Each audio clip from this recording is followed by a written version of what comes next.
Invincible Season 3 premiere is the strongest the show has ever been, and nothing like what I was expecting. We are feeling the full impact of the Season 2 finale, and Mark keeps flipping between sympathetic and being a monster, and I am absolutely all here for it. And he's going to break down at some point, and that's going to be crazy. All the 3 episodes we have are easily some of the best the show has to offer. All complaints I've held and levied against previous seasons are just gone, leaving us with pure perfection. I'll be honest, the trailers for this season did not get me excited. I really like Season 2, more than most people, but the narratives being set up just weren't clicking with me. So when I finally sat down to watch that first episode and then quickly binged the other 2, it just shows how wrong I was. This season feels really different from the first 2. While those were busy establishing the characters, the lore, and the world as a whole, this season feels much more free to finally take advantage of the foundations previously built. Mark's fight with Cecil only works because we have built up both characters, their beliefs, the situations they are in, and just the build-up of the tension which we've had since early Season 1. Mark and Eve getting together doesn't hit nearly as hard without the painful build-up, which I really appreciate more now. Oliver's whole plot isn't interesting unless we see Mark struggling with escaping the shadow of Omni-Man in Season 2. I've really enjoyed how contained the story has been thus far. In Season 2, one of the only things that I actually cared about was the Viltrumite plotline. There was just other things that didn't interest me. But in these 3 episodes, we have so many other things going on where I just don't mind it all that we've spent maybe 3 minutes on the Viltrumite staff. Heck, the show made me care about Doc Seismic. That's truly amazing.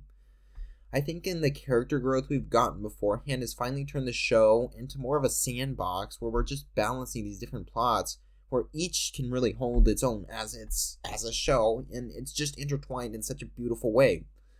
And yet there's been a common theme which has been holding these 3 episodes together, and I just can't get enough of it.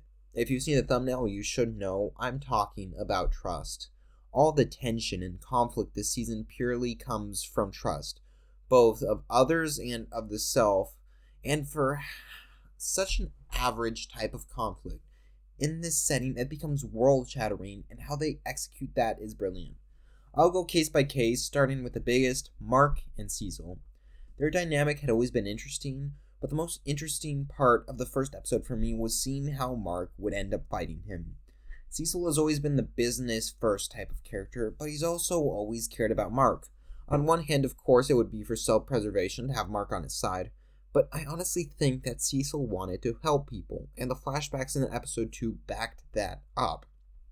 Cecil wants to help people, but he's in a position where he can only do so in a way by taking any opportunity he can, by using a Nessa to fight the Kaiju in Season 2, by reforming the villains, and using Mark's surgery to build a doomsday switch into him who could possibly kill the world.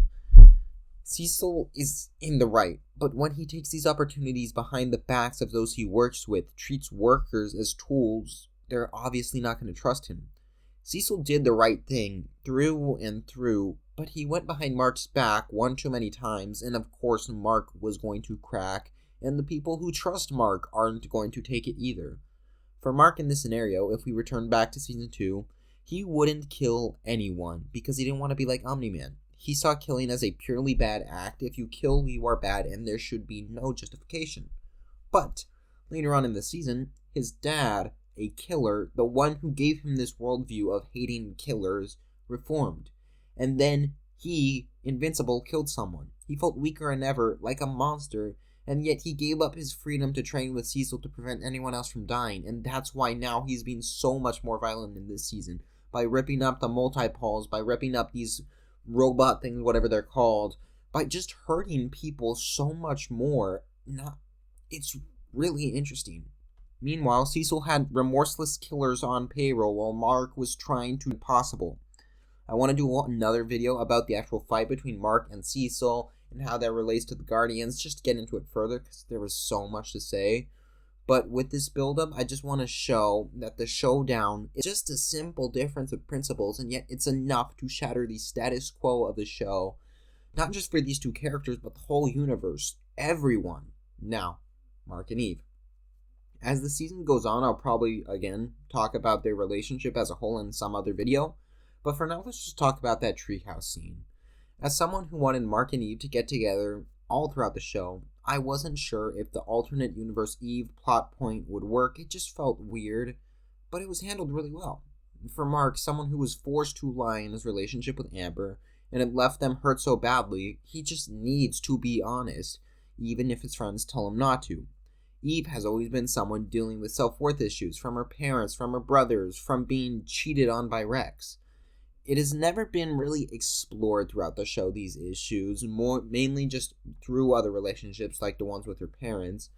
But she's just such a confident character where we don't see it. But as far as love goes, I think it really is a big deal for her.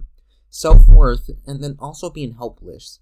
She has unintentionally hurt a ton of people and was powerless so many times in moments of tragedy.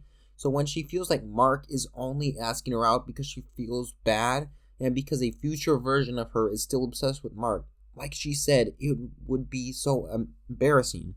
I love this scene so much because, one, it has that cute Mark trying to ask her out. It really reminded me of Luz trying to ask Amity out in Owl House, that fun thing.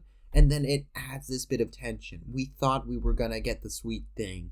We wanted it so bad. We wanted it all season 2, they drew that out. And yet they give us this moment of tension, this fight, which is so well deserved and yet so painful. It's awesome. Now, Mark and Debbie. I just want to start this one off by saying how nice it is to see Debbie go on a good date after that painful situation with that anonymous meeting man guy in season 2. She needs love, and just like Mark, she is scarred by Omni-Man. Last season, she got over that, but she is not keen on repeating the same mistakes. So she obviously told whatever guy she was dating about Mark. He, someone who was going through these same trust issues, obviously got mad, but he understood, and after going through what he did with Eve, with Amber, he got it, but it hurt. And this is just a little moment, but added on top of everything else, I completely understand why Mark would get mad about it, even if he's not justified, and it's a bit of melodrama that really made episode 3 a lot stronger for me. Finally, while there are others, like the various fights going on with the Guardians, we need to talk about Mark and Oliver. Again, this could be its own video, but we're only in the middle of this story so far, so once we get it done, probably by the end of the season, we'll talk about this, and I am so excited to dive into it. Oh, I love talking about stuff like this. Somehow, this is my favorite plot. We have Mark and Eve getting together. We have Mark going against Cecil, and basically kind of like a superhero civil war with the Guardians breaking up. Yet I most Earth raised to be human, but he doesn't have those same luxuries that Clark Kent has. Due to his dad, Omni-Man's destructive rampage, the whole Earth knows about Omni-Man and how he doesn't value human lives. And Mark Oliver becomes only more interested. So when Mark's more pacifist values begin to hold Oliver back with his training and his need to fight crime, he looks to his real dad for the superhero values, what it means to be a good one.